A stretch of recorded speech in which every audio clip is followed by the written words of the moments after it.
तो आज हम पढ़ेंगे क्लास 9th का हमारा एक चैप्टर जो चल रहा था पॉवर्टी, और आज हम लेके आए हैं आपके लिए इसका सेकंड पार्ट। ठीक है, तो इस सेकंड पार्ट को समझेंगे कि क्या क्या चीज़ें और हैं जो पॉवर्टी से रिलेटेड हैं। तो आज जो सबसे पहला टॉपिक, जो पहला क्वेश्चन नहीं बनाया ना मैंने ये बनाया है कि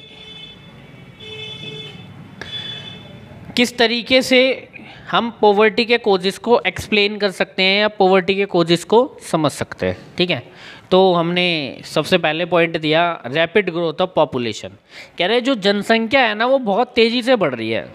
जितनी तेज़ी से जनसंख्या बढ़ेगी उतनी तेज़ी से पॉवर्टी बढ़ेगी। क्यों? क्योंकि जो अवेलेबल रिसोर्सेज है ना इकोनॉमी के अंदर वो लिमिटेड है, और जब भी रिसोर्सेज लिमिटेड होते हैं उनके यूजेस अल्टरनेट होते हैं। और कहने का मतलब ये हुआ जितने ज़्यादा लोग आएंगे ना, पॉपुलेशन जितनी ज़्यादा इंक्रीज होगी तो सभी लोगों के लिए जो रिसोर्सेज है ना वो कम होते चले जाएंगे। मतलब एक पर्सन को जितने रिसोर्सेज मिलने चाहिए उतने अवेलेबल नहीं हो पाएंगे, जिससे कि वो अपनी जो एक बेसिक एमिनिटीज़ है उनको पूरा कर सके। ठीक है, तो देखिए कह रहे हैं rapid growth of population particularly among the poor is considered as a major cause of Indian poverty. कह रहे हैं इंडियन पॉवर्टी का एक मेजर कोज है क्या?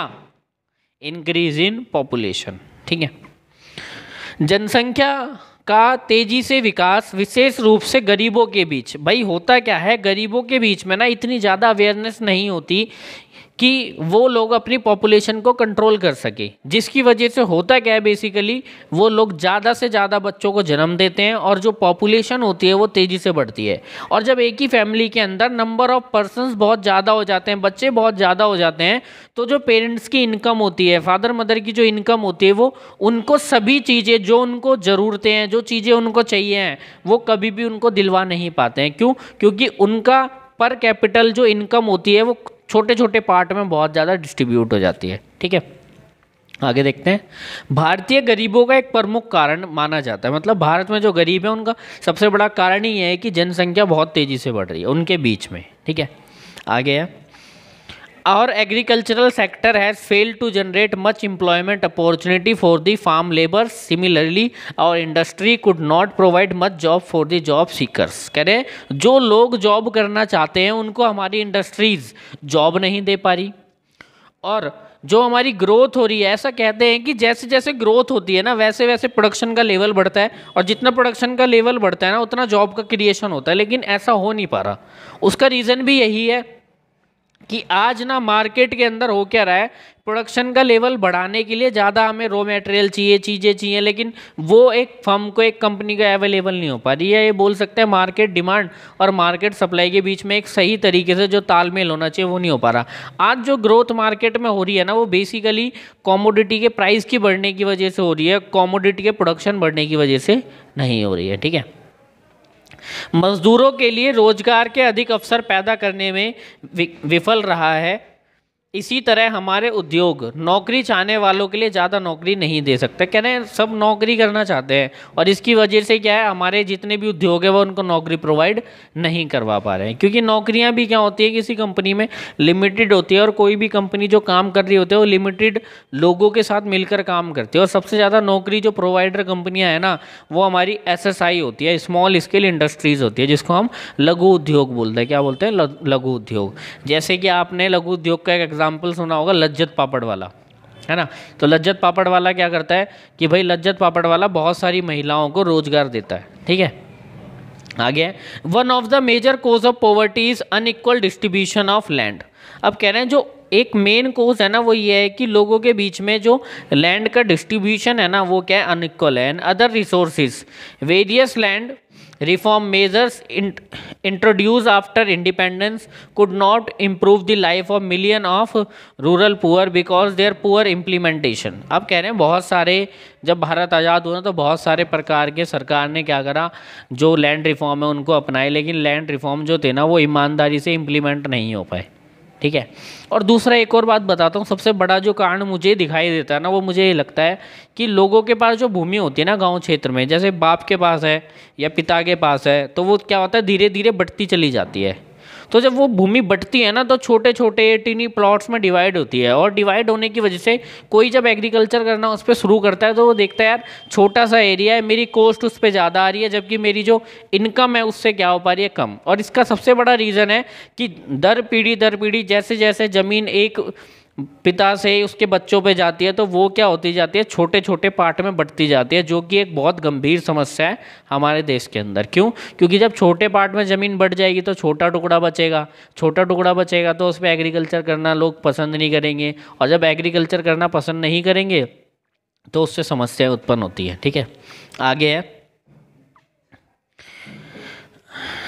गरीबों के प्रमुख कारणों में से एक भूमि और अन्य संसाधनों का असमान वितरण है। स्वतंत्रता के बाद शुरू किए गए विभिन्न भूमि सुधार उपायों को खराब क्रियान्वयन के कारण लाखों ग्रामीण गरीबों के जीवन में सुधार नहीं हो पाया। मतलब जितने मिलियंस ऑफ क्या थे गरीब थे, उनके जीवन में सही से जो लैंड रिफॉर्म थे वो इम्प्लीमेंट नहीं हुए, और इम्प्लीमेंट ना होने की वजह से आज भी क्या है, लोग एग्रीकल्चर से ज़्यादा प्रोडक्शन नहीं कर पा रहे, और हर बार देखते रहते हैं कुछ ना कुछ उनके साथ प्रॉब्लम जो है वो किसानों के साथ चलती रहती है। ठीक है, ये तो इस तरीके से हमने क्या करा, हम 3 पॉइंटों के अंदर कॉजेज ऑफ पॉवर्टी यानी कि गरीबी के कारण, क्या है ये, गरीबी के कारण बताइए, ये क्वेश्चन है ये। ठीक है, ये आते हैं हमारे, है ना, 3 नंबर में आ सकता है क्वेश्चन। उसके बाद अगला क्वेश्चन लेते हैं, explain step taken by government to remove poverty. अब सरकार ने ऐसे क्या क्या स्टेप उठाए हैं जिसके थ्रू वो क्या करना चाहती है, पॉवर्टी को रिमूव करना चाहती है। अब जो पॉवर्टी रिमूव करते हैं ना वो बेसिकली 2 तरीके से करते हैं, एक करते हैं ग्रोथ बढ़ाकर, और दूसरा करते हैं हम टारगेटेड एलिवेशन पॉवर्टी प्रोग्राम चलाकर। ठीक है, तो देखिए कह रहा है our government strategy to poverty reduction has been 2-fold। मतलब 2 तरीके से पॉवर्टी को रिड्यूस किया जाता है।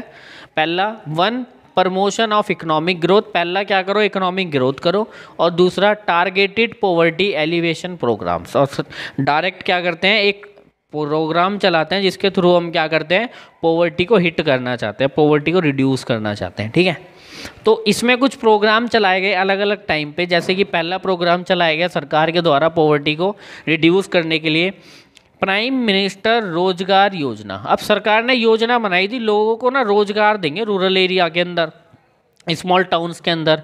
कह रहा the aim of this program which was started in 1993। पहली बात तो इस प्रोग्राम का जो एम था वो ये था कि was to create self employment, मतलब अपने खुद के रोजगार के ऊपर ज़्यादा क्या देना, लोगों को जोर देना। ठीक है, opportunities for educated unemployed youth in rural area and small town. मतलब वो एजुकेटेड लोग जिनके पास अपना खुद का काम नहीं है, वो चाहें तो अपना काम खुद का करें, इसको प्रमोट करना सरकार का काम था। इसको लॉन्च किया गया कब, 1993 के अंदर। ठीक है, इस कार्य का उद्देश्य ग्रामीण क्षेत्रों और छोटे शहरों में शिक्षित बेरोजगार युवाओं के लिए स्वरोजगार के अवसर पैदा कर रहा है। मतलब लोगों को इनकरेज करो यार, जो एजुकेटेड है वो अपने खुद के काम खोले, अपनी छोटी छोटी इंडस्ट्री खोले, ताकि मैक्सिमम इनकम को वो क्या कर सके, कमा सके, ज़्यादा से ज़्यादा इनकम को इकोनॉमी के अंदर जनरेट करे और ज़्यादा से ज़्यादा लोगों को और एम्प्लॉयमेंट दे सके। ठीक है, तो ये था हमारा पहला प्रोग्राम। तो ये टारगेटेड पॉवर्टी एलिवेशन प्रोग्राम का क्या है, हमारा पहला पार्ट है। उसके बाद दूसरा प्रोग्राम चलाया गया REGP, rural employment generation program. ठीक है, इट वाज लॉन्च इन 1995, इसको लॉन्च करा 1995 में।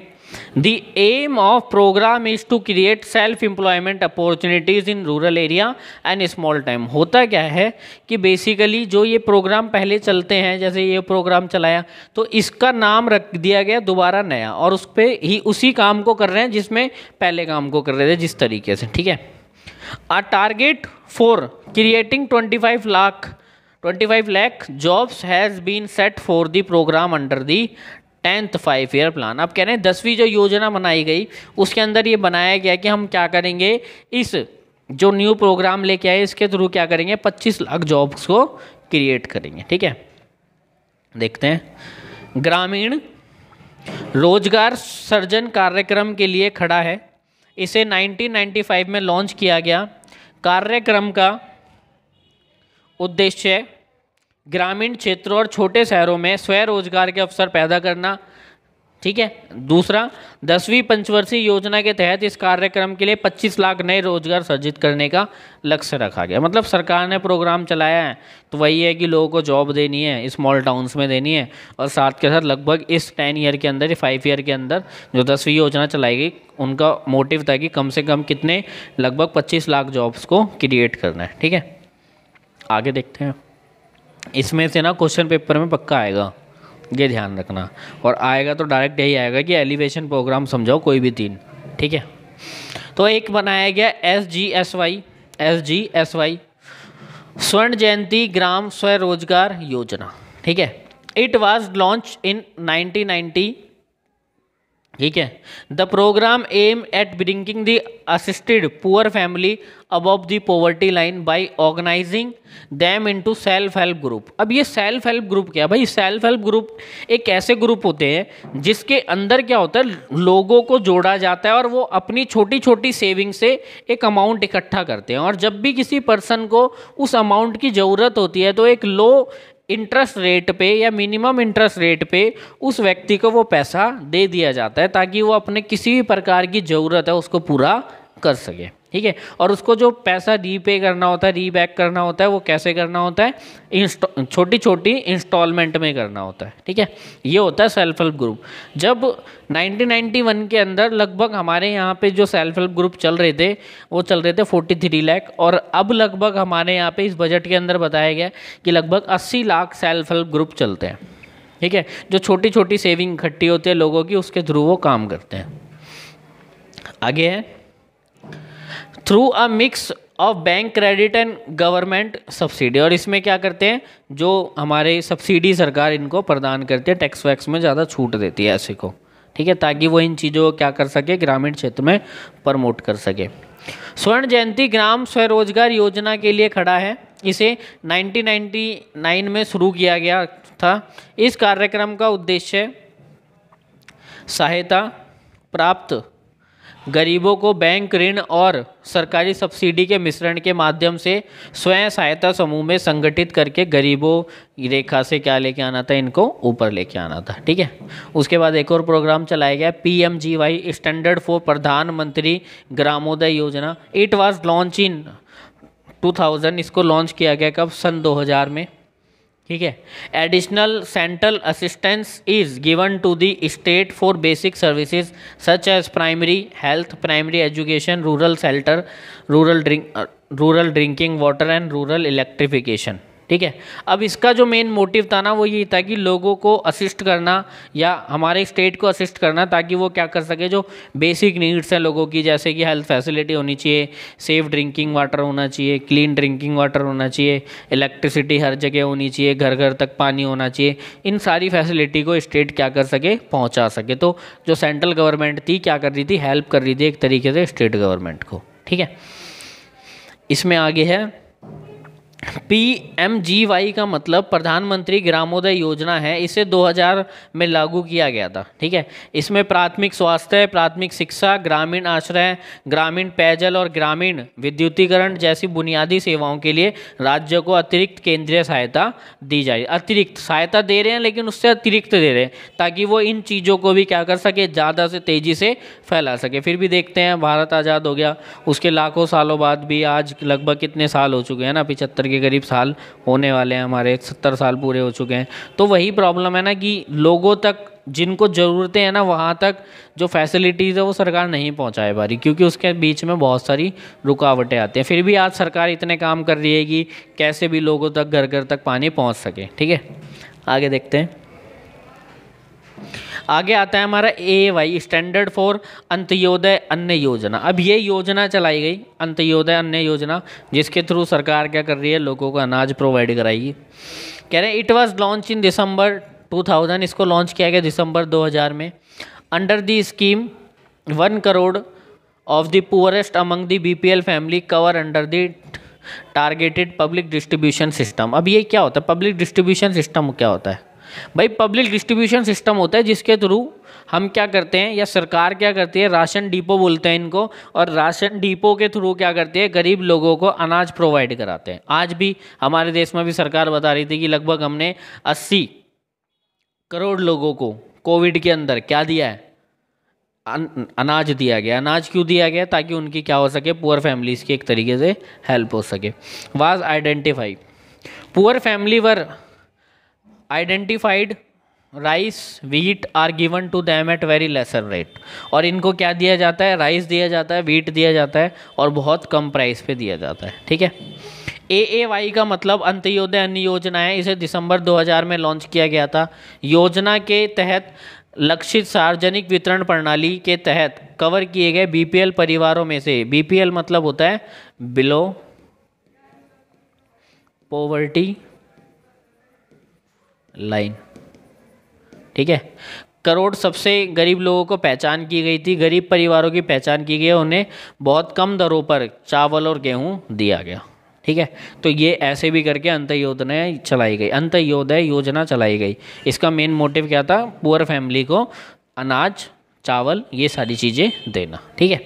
उसके बाद आया हमारा national rural employment guarantee act. NREGA नाम रखा गया पहले तो, फिर मनरेगा कर दिया गया। ठीक है।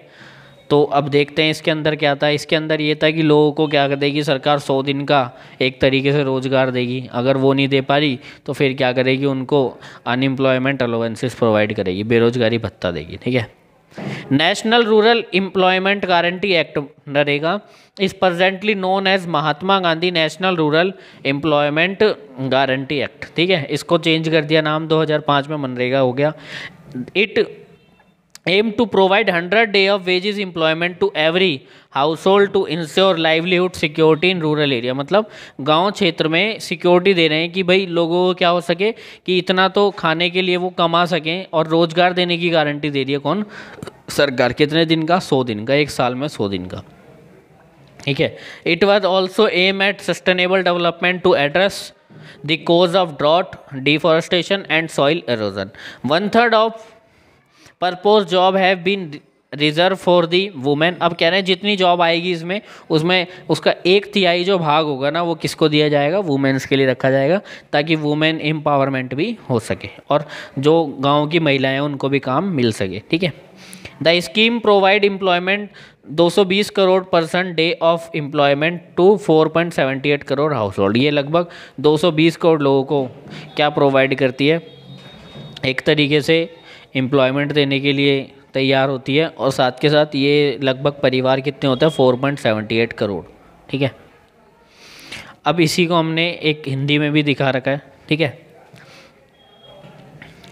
राष्ट्रीय ग्रामीण रोजगार गारंटी अधिनियम को वर्तमान में महात्मा गांधी राष्ट्रीय ग्रामीण रोजगार गारंटी अधिनियम 2005 मनरेगा के रूप में माना जाता है। ठीक है।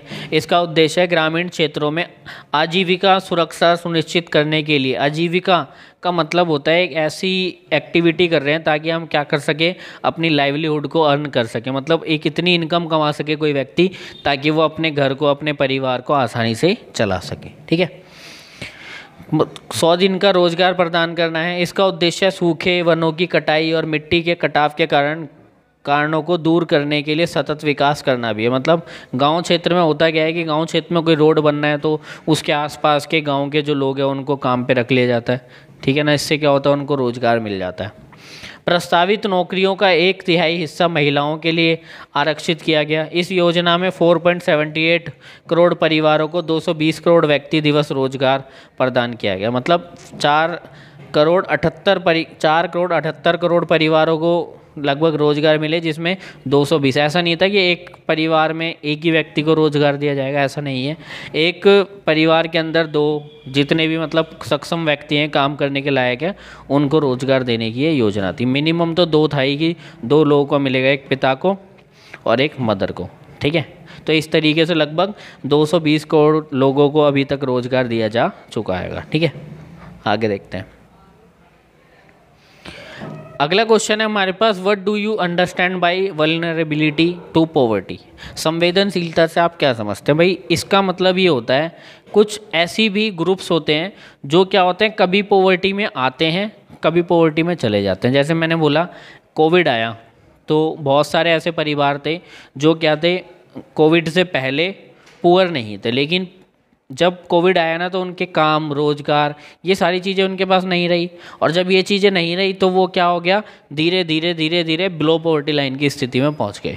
तो वल्नरेबिलिटी का मतलब यही होता है कि संवेदनशीलता, कभी बंदा क्या हो जाता है, कोई पुअर हो जाता है, और कभी क्या हो जाता है उस जो कंडीशन चल रही है, जो गरीबी चल रही है उससे बाहर हो जाता है। ठीक है, vulnerability to poverty means being prone to poverty, मतलब वैसे व्यक्ति जो पॉवर्टी के क्या हो चुके हैं, आदी हो चुके हैं, कभी हो जाते हैं पुअर, कभी उससे बाहर आ जाते हैं। ठीक है, सम कम्युनिटीज़ और social group are more prone to poverty, मतलब कुछ ऐसे ग्रुप्स होते हैं, कुछ सोसाइटी के ऐसे पार्ट होते हैं, जो कम्युनिटीज़ होती हैं, जो क्या होती हैं, हमेशा गरीबी में दिखाई देते हैं, गरीबी में होते हैं। ठीक है, other sections of the society SC ST and OBC are also vulnerable to poverty.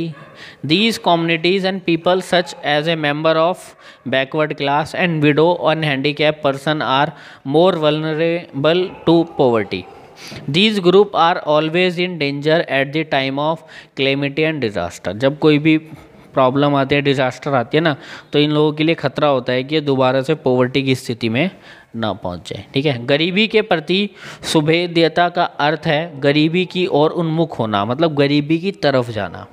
कुछ समुदाय या सामाजिक समूह समाज के अन्य वर्गों की तुलना में अधिक गरीबी से ग्रस्त है, लेकिन ये तो चीज़ें थी पहले के टाइम में, लेकिन अब धीरे धीरे क्या है, अभी भी हैं, लेकिन कुछ परिवार ऐसे भी होंगे जो शायद इन फैमिलीज से या इन कम्युनिटी से बिलोंग करते हैं, लेकिन वो इससे अब क्या आ चुके हैं, गरीबी से बाहर आ चुके हैं। ठीक है, SC ST और OBC भी गरीबी की चपेट में है। यह समुदाय या लोग जैसे के सदस्य पिछड़े वर्ग और विधवा या विकलांग व्यक्ति गरीबी के प्रति अधिक संवेदनशील है, मतलब जल्दी से ये गरीबी में आ जाते हैं जल्दी से। आपदा तथा आपदा के समय यह समूह हमेशा खतरे में रहते हैं। जब कोई प्रॉब्लम आती है ना तो ये समूह हमेशा खतरे में आ जाते हैं, तो सरकार इनकी मदद करने के लिए हमेशा तैयार रहती है। ठीक है, तो ये होता है इसका मतलब। आगे देखते हैं हमारा क्वेश्चन नंबर 8, इसके बाद इसे 9 कर लेना।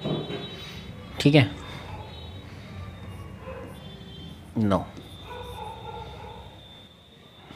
तो क्या है, अब देखते हैं। What are the indicator use by social scientist to understand poverty, मतलब क्या क्या इंडिकेटर हैं जिसके थ्रू हम ये समझ सकते हैं कि ये चीज़ पॉवर्टी से रिलेटेड है या ये पॉवर्टी में है व्यक्ति। ठीक है, तो सबसे पहले है level of income and consumption. कह रहे किसी की लेवल ऑफ इनकम क्या है, कंजप्शन का लेवल क्या है, उससे हम बोल सकते हैं कि ये व्यक्ति क्या है, गरीब है। लिटरेसी रेट, ठीक है, कि भाई कोई व्यक्ति पढ़ा लिखा है या नहीं है, उससे बता सकते हैं कि वो गरीब है या नहीं। Lack of general resistance due to malnutrition, मतलब जो वो खाना खा रहे हैं क्या उससे उन लोगों को पूरे न्यूट्रिशंस मिल रहे हैं जितनी उन लोगों को आवश्यकता है। कुपोषण के कारण सामान्य प्रतिरोध का अभाव। Lack of access to health care facility, क्या उन तक जो हेल्थ केयर फैसिलिटी है वो पहुंच पा रही है, क्या उनको वो हेल्थ केयर फैसिलिटी ले पा रहे हैं। स्वास्थ्य सुविधाओं तक पहुंच का अभाव है। लैक ऑफ जॉब अपॉर्चुनिटीज़, क्या जॉब तक वो जॉब ले पा रहे हैं, नहीं ले पा रहे हैं, क्या उनको नौकरी मिल पा रही है, नहीं मिल पा रही, ये भी पॉवर्टी को रिप्रेजेंट करता है। नौकरी के अवसरों की कमी और सुरक्षित पेयजल और स्वच्छता तक पहुंच का अभाव, क्या उनको सेफ ड्रिंकिंग वाटर मिल पा रहा है, नहीं मिल पा रहा, क्या सैनिटेशन फैसिलिटी उनको मिल पा रही है, नहीं मिल पा रही। तो ये सभी रीज़न हैं जिससे हम ये समझ सकते हैं कि क्या क्या रीज़न रहे हैं किसी गरीबी को, क्यों एक व्यक्ति गरीब होता है। बेसिकली गरीब होने का सबसे बड़ा रीज़न यही होता है कि अगर एजुकेशन अच्छी हो जाए ना तो ईज़िली वो क्या कर सकता है, पैसे को किस तरीके से कमाना है, पैसे का हमें कैसे यूज़ करना है और किस तरीके से सारी चीज़ों को चलाना है, वो थोड़ा सा अच्छी एक बोल सकते हैं कि एबिलिटी आ जाती है, पावर आ जाती है हर चीज़ को करने की। लेकिन अगर हमारे पास क्या है, एजुकेशन नहीं है, तो शायद पॉवर्टी से हर कोई व्यक्ति क्या लंबे समय तक लड़ता रहता है, जब तक भी जिंदा रहेगा उसके सामने समस्याएं रहेगी। और एजुकेशन का सबसे बड़ा फ़ायदा यही है कि घर में अगर एक व्यक्ति पढ़ जाए ना तो आने वाली जो पूरी जनरेशन होती है ना उसमें कहीं ना कहीं क्या आ जाते हैं, सुधार आ जाते हैं। ठीक है, तो आज ये हमारा जो चैप्टर रहेगा वो पूरा का पूरा ख़त्म होता है। और आप लोग इन 9 क्वेश्चनों को अगर अच्छे से करके जा रहे हैं ना, तो कैसा भी क्वेश्चन आ जाए आप इजीली क्या कर लोगे, उसे सॉल्व कर लोगे। और बस यही है कि मेहनत करते रहें, वीडियोस को देखते रहें, वीडियोस को लाइक करते रहें। नया नया कंटेंट, अच्छा अच्छा कंटेंट आपको हर क्लास में, हर डेली क्लास में आपको मिलता रहेगा। ठीक है, तो आप अपने चैनल को ज़रूर सब्सक्राइब करें। Thank you.